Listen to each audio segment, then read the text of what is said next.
Samantala, Trans-Pacific Partnership isusulong ng susunod na APEC host. Ang buong detalye ihahatid ng aming kasamang si George Bandola mula sa International Media Center live. Hindi pa man natatapos ang hosting ng Pilipinas para sa APEC 2015 ay tila ba excited na ang bansang Peru sa pag-host nito sa nalalapit itong pag-host ng APEC 2016 sa ikatlong pagkakataon. Dahil sa base sa ginawang panayam o ginawa kong panayam kagabi kay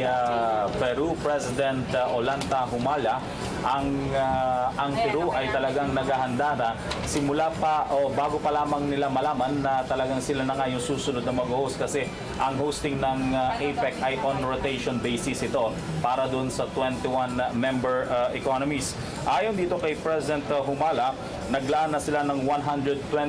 million para sa pagpapatayo ng convention center at nag-deploy na rin ito, nagtalaga na ito ng isang team ng highly technical na team mula sa Foreign Affairs Ministry ng kanilang bansa upang alamin ang mga pangangailangan ng mga delegado, lalong-lalo na ng mga economic leaders para sa susunod na APEC 2016. At ayon dito kay President Humala, ngayon pa lamang ay hinahanda na nila ang mas matinding pagpaplano para sa mga mahalagang infrastrukturang kakailanganin ng susunod na Asia-Pacific Economic Cooperation. Hihilingin daw nila ang tulong ng bansang China, gayon na rin ang bansang Vietnam, dahil ang Vietnam naman ang mag-host ng APEC sa taong 2017 upang maging maganda ang transition nito para sa mga susunod pang mga taon. Naging napakahalaga rin ni President Humala ang naging partisipasyon at ang mga naging nagawa ng Pilipinas sa hosting nito ng APEC 2015, dahil dito ay po pwedeng gawin ng bansang Peru ang mga ginawa ng Pilipinas, lalong-lalo na sa paghahanda kung paano i-accommodate ang mga delegado at mga ministro sa iba't ibang lugar kung saan ito ginanap, ang mga meetings ng mga senior officials at maging ng mga technical working group. Ayon dito kay President Humala, unang-unang isusulong ng